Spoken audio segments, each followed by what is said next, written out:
So welcome to Montana. We are currently in the Paradise Valley near the town of Emigrant, about 40 minutes from Yellowstone. We're here visiting my brother Teo and his wife Sam. They have some really exciting news that they told us when we got here, that they're gonna have twin boys December this year. So that was amazing news and immediately made the trip that much better. To get here, we had to drive through Yellowstone, and we'd spent plenty of time in Yellowstone, so we didn't feel the need to stop. But we still had to deal with the looky-loos who would, stop in the middle of the road if they saw like the hoof of an elk behind a tree. So that was kind of frustrating to hit that Yellowstone traffic. But if you've been to Yellowstone, you know what we're talking about. So our first night in Montana, we barely slept. I think it was 1 a.m. and I woke up to this crashing sound, and Macy had one of her toy mice on our welcome mat in the trailer. So I went over to see what it was all about. I looked down at this mouse and it started running around. And it wasn't one of her toy mice. It was a mouse that had gotten up in the trailer and she was hunting this thing. So Christine and I immediately were like running around trying to corral it. And we accidentally like forced this thing up towards the bed, and it dove in underneath our bed, which is just loaded with storage. It's like where all of our stuff is. There's boxes, bags, you name it. So finding this thing was gonna be like a multi-hour affair. So Christina didn't like it, but I was like, you know what, there's nothing we can do. We're not gonna tear apart the trailer just to find this one mouse tonight. We're gonna like go back to bed and figure it out tomorrow. We went back to bed and it was weird. Just a few minutes later, Macy was running around again. I was like, what the heck's going on? And I came back out and she had a different mouse in her mouth. And she dropped on the rug and it was dead. And I was like, Macy, you're a rock star. She's right there. And she just looked at me then when I said her name. It was the first time we'd ever seen her kill something. Usually with bugs and flies, she'll like pot them and stuff and let them live. But her instincts are on full effect here in Montana. It was like she flipped a switch and she went back into like primal cat mode. And so she killed that mouse and we were like, all right, hopefully the excitement is done for the night. Went back to bed, and probably like 45 minutes later, our carbon monoxide alarm goes off. So I'm like, oh my gosh, like what else is gonna happen? So we opened up the windows and I was like, if this is how we go down, so be it. We'll get some air fluid here and just see how it goes. So the next day, we knew we had this mouse that was living in the storage area under our bed.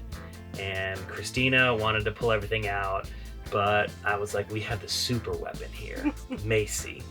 Let's just use her to figure this problem out. When nighttime came around, she jumped up there and was like sniffing around the bed.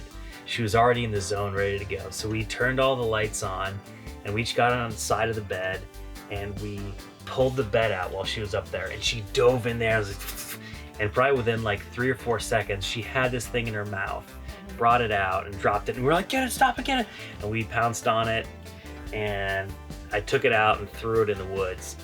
But it was incredible to see her work and see what this cat is capable of.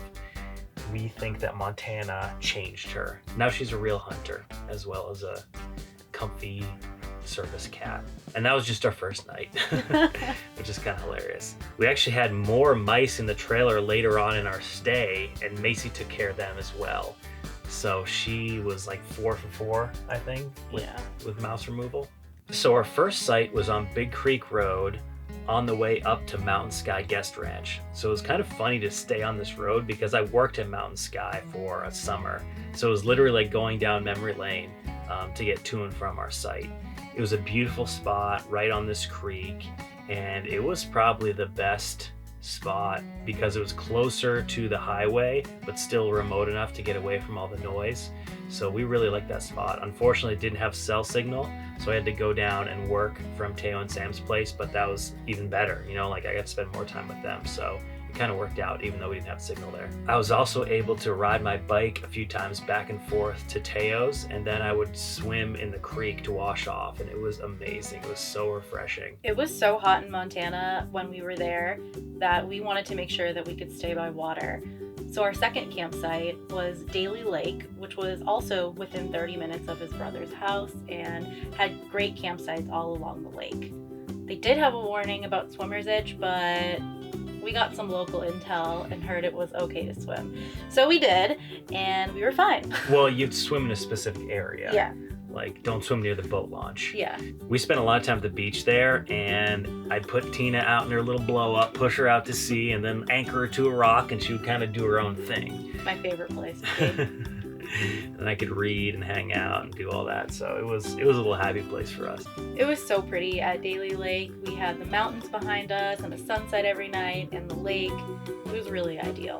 One evening, we're at the beach and the sun was setting, and there was this cowboy in his boat with his dog that was just ripping laps around the lake, probably for a half hour, just like full throttle in his old school boat with his pup in the passenger seat, cowboy hat on, and we were like, this guy is living his best life. Yeah. And we were sort of inspired by that, the boat cowboy there. Yeah. Just ripping it, having a great time. So props to you, man, wherever you are. Another thing that we did to stay cool was a river float down the Yellowstone River. Teo and Sam have this awesome blow-up flamingo that we blew up and we put in the water, and we floated down for about a few hours, and we had a really fun time. Yeah, it was pretty wild. We got rained on. Yeah. And we got covered in bugs. And we were kind of a shit show, but it was super fun, and it was a good way to stay cool. Yeah. So if you're in the area, you should definitely do a float trip down the Yellowstone. You will not regret it. So one thing we had to do in Montana was take Christina to her first rodeo. And it just so happened that the Livingston Rodeo was happening. It always happens around the 4th of July. It's a huge deal in the area. So we were able to get tickets and went there with Teo and Sam and the Mountain Sky crew, and it was incredible. The rodeo definitely impressed me. I don't know what I was expecting, but for some reason I thought I was going to see a lot of people getting hurt, and that it was going to be really hard for me to see the animals getting wrangled. But in reality, they were so good to the animals. Nobody got hurt. Everybody was having a really great time, and it was super entertaining. So the craziest thing at the rodeo for me was this woman who set up these like tiki torches in a straight line, and then stood on top of 2 horses, so 1 foot on each horse, and then rode with the tiki torches in between her legs down the line. And it was crazy. She ended up jumping through like 2 hoops at the end too. But like being able to keep a horse calm, like with fire around like that, I think was an incredible feat in itself. And just her command of these horses and the trust there was pretty incredible to see. Not even mentioning like the daredevil that this woman is. So my brother is known for his leather work as well. And he was kind enough to show us his shop and some of the materials he was working with. And I'd been in the market for a guitar strap, so I just asked him if that's something that I could commission from him.